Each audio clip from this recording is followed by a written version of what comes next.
चीनी अब तक के अपने उच्चतम स्तर पर है, लेकिन जिस तरह से पिछले एक महीने में चीनी के दाम बढ़ रहे हैं, उससे लोग ये सोचने पर मजबूर हो गए हैं कि आम ज़रूरत की चीज़ों में शामिल चीनी क्या कभी सस्ती हो पाएगी। और इतनी तेज़ी से चीनी के दाम आसमान आखिर क्यों छू रहे हैं, आज हम इसी पर बात करेंगे। नमस्कार, मैं हूं आपके साथ हेमंत कुमार। देश भर में चीनी के दाम आसमान छू रहे हैं। देश के आम आदमी के लिए चीनी चाय से लेकर खीर और हर मीठा व्यंजन जो भारतीय घरों में बनता है, उसकी सबसे बड़ी ज़रूरत है। हर बार घर में मेहमान आ जाएं या फिर कोई भी मौका हो, अवसर हो, काम से थकान हो जाए या फिर गपशप करने का मन हो जाए, अमूमन किसी न किसी के मुंह से निकल ही जाता है कि चलो चाय बना लो। फिर चाय आते ही एक शब्द और है जो ज़्यादातर सुनने में आता है, और वो है चीनी कम है। लेकिन अब चारों तरफ से एक ही आवाज़ है कि चीनी महंगी हो रही है, क्योंकि कई शहरों की फुटकर दुकानों पर चीनी 65 से 70 रुपये या प्रति किलो के हिसाब से या उससे भी ज़्यादा तक पर बिक रही है। और इसी के चलते अब सरकार ने 10 लाख टन चीनी विदेशों से मंगाने का फैसला किया है। लेकिन क्या विदेशों से आने वाली चीनी भारत की आपूर्ति को नियंत्रित कर पाएगी, इस आपूर्ति को पूरा कर पाएगी? इसमें संशय है, क्योंकि सवाल बरकरार है कि क्या चीनी कभी फिर से सस्ती होगी। तो आप जान लीजिए कि ब्राज़ील के बाद दुनिया का सबसे बड़ा गन्ना उत्पादक है भारत, और भारत अचानक चीनी की किल्लत में कैसे फंस गया, ये सवाल हर किसी भारतीय के मन में है। दाम अभी और क्या बढ़ेंगे या सरकार इसे थाम पाएगी, ये सवाल भी हर किसी के मन में उठ रहे हैं।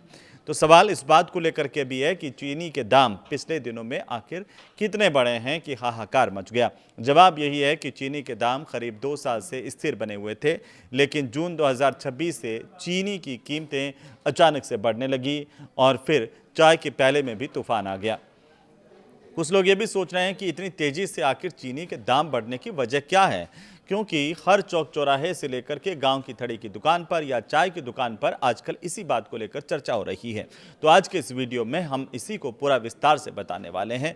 जवाब ये है कि चीनी की डिमांड हर साल अगस्त से लेकर के नवंबर के बीच में बढ़ती है, क्योंकि त्योहारी सीजन में मिठाई और प्रोसेस्ड फूड की खपत ज़्यादा होती है। लेकिन इस बार भी डिमांड बढ़ी, चीनी का स्टॉक इस बार कम है, यानी कि जो आपूर्ति हमारे पास होनी चाहिए थी वो आपूर्ति इस साल कम है। पिछले 9 सालों में सबसे ज़्यादा कम स्टॉक इस बार है। इसके पीछे की वजह क्या है, इन्हें लेकर के जितने मुंह उतनी बात। लेकिन चीनी बनाने का जो सीज़न है वो 1 अक्टूबर से शुरू होता है। भारत में चीनी की सालाना जो खपत है वो 2 करोड़ से ज़्यादा, यानी कि 2.6 करोड़ से लेकर के 2.8 करोड़ टन के बीच में रहती है। सीजन के आखिर यानी कि 30 सितंबर तक 60 से 70 लाख टन चीनी का स्टॉक बच जाता है। लेकिन ऐसा इस बार क्यों नहीं हुआ? इसके पीछे की वजह यह है कि इस बार हमारी सरकार की तरफ से निर्यात को खोल दिया गया। यानी कि क्या सरकार को इस बात का अंदेशा था कि इस बार चीनी का उत्पादन कम हो रहा है, खपत ज़्यादा है, लेकिन इसके बावजूद कुछ लोग ये सवाल उठा रहे हैं कि इसके बावजूद निर्यात क्यों खोला गया। न्यूज़ एजेंसियों की रिपोर्ट के मुताबिक इस बार 1 अक्टूबर को नया उत्पादन शुरू होने तक चीनी मिलों के पास अनुमानित सिर्फ 35 लाख टन चीनी का स्टॉक बचा होगा। ये 3 दशकों में सबसे कम है। पिछले साल 2025-26 में ये स्टॉक 47 लाख टन का था। लेकिन अब कई लोग ये पूछ रहे हैं कि चीनी का स्टॉक इतना कम हो कैसे गया, इसके पीछे की वजह क्या रही। तो 4 बड़ी वजह जो मार्केट के एक्सपर्ट से लगा करके जो विश्लेषक हैं वो बताते हैं कि पहली बड़ी बात है कि मौसम ख़राब हुआ, जिससे गन्ने से चीनी इस बार कम बनी। National federation of cooperative sugar factories limited यानी कि NFCSF की तरफ से चीनी मिलों की अगुवाई करने वाली संस्था ये मानी जाती है। NFCSF की ओर से पिछले साल बताया जा रहा है कि पिछले साल ज़्यादा बारिश की वजह से गन्ने की फसलों को नुकसान हुआ। इससे शुगर रिकवरी रेट यानी कि 100 किलो गन्ने से बनने वाली चीनी का परसेंटेज 12 किलो से नीचे आ गया। इससे कुल चीनी का प्रोडक्शन जो करीब 3 करोड़ टन रहा, जबकि इसके 3.2 करोड़ टन रहने का अनुमान था, 0.2% कम हुआ। दूसरा बड़ा कारण बताते हैं कि गन्ने में एक बड़ा हिस्सा है गन्ने का वो एथेनॉल बनाने में खप रहा है। कई लोग ये कह रहे हैं कि इसी की वजह से मार्केट में चीनी को लेकर हंगामा है। सरकार की नई एथेनॉल ब्लेंडिंग पॉलिसी के तहत गन्ने का एक बड़ा हिस्सा चीनी के बजाय एथेनॉल बनाने में खप रहा है, ऐसा लोग कह रहे हैं। मीडिया रिपोर्ट्स में भी आ रहा है। इसमें काफ़ी हद तक सच्चाई भी है। ICRA ये कह रहा है कि 2025-26 में चीनी के टोटल प्रोडक्शन का जो अनुमान है वो लगभग 3.1 करोड़ टन का था, लेकिन चीनी का नेट प्रोडक्शन 2.8 करोड़ टन ही हो पाया। जबकि देशों में पूरे मिलाकर के देखें तो पूरी दुनिया में भारत दूसरे नंबर का गन्ना उत्पादक है। वहीं देश में चीनी की अनुमानित जो खपत है वो 2.83 करोड़ की है। ऐसा इसलिए क्योंकि करीब 31 लाख टन चीनी के बराबर गन्ने का शीरा एथेनॉल बनाने में खप गया। ये आधिकारिक तौर पर कहा जा रहा है। Confederation of all India traders यानी CAIT के अधिकारी ये बता रहे हैं कि 3 साल से हमारा ये कहना था कि गन्ने का एथेनॉल में इस्तेमाल मुश्किलें खड़ी करेगा। अब वही समय आ गया है। तो इसके साथ साथ सवाल इस बात को लेकर के और एक और अहम वजह मानी जा रही है वो ये कि कम स्टॉक के बावजूद आखिरकार चीनी का एक्सपोर्ट सरकार ने क्यों किया। केंद्र सरकार ने नवंबर 2025 में आंकड़े कहते हैं कि 15 लाख टन चीनी के निर्यात को मंजूरी दी थी। फरवरी 2026 में 5 लाख टन की मंजूरी और बढ़ा दी गई। सरकार ने कीमतें बढ़ने पर मई 2026 में हालांकि चीनी के एक्सपोर्ट पर अब रोक लगा दी है, लेकिन तब तक 8 लाख टन चीनी देश से बाहर भेजी जा चुकी है। इससे चीनी का स्टॉक 47 लाख टन से घट करके हमारे पास 39 लाख टन रह गया और घरेलू बाजार में चीनी की कमी हो गई। अब शुगर इंडस्ट्रीज क्या कह रही हैं? शुगर इंडस्ट्रीज से जुड़े लोग बताते हैं कि मिलों से सप्लाई का संकट मार्च 2026 में ही शुरू हो गया था, लेकिन एक्सपोर्ट पर रोक 2 महीने बाद लगी। 2 महीने तक हम बड़ी मात्रा में एक्सपोर्ट कर चुके थे।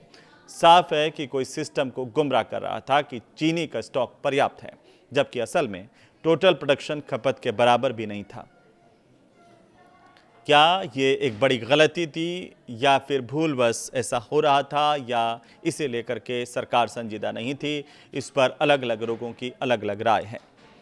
तो साथ ही चौथा जो सबसे बड़ा कारण है चीनी की कमी का, वो ये माना जा रहा है कि त्योहारी सीजन जब भी आता है तो जमाखोर सक्रिय हो जाते हैं। चाहे गणेश चतुर्थी हो, दिवाली जैसे त्यौहार हो, या फिर अगस्त से नवंबर तक मिठाइयों के कन्फेक्शनरी की खपत बढ़ जाती है। मिठाइयाँ और कन्फेक्शनरी जो जिस तरीके से बढ़ती है, उससे भी एक बड़ा हिस्सा इसमें जाता है।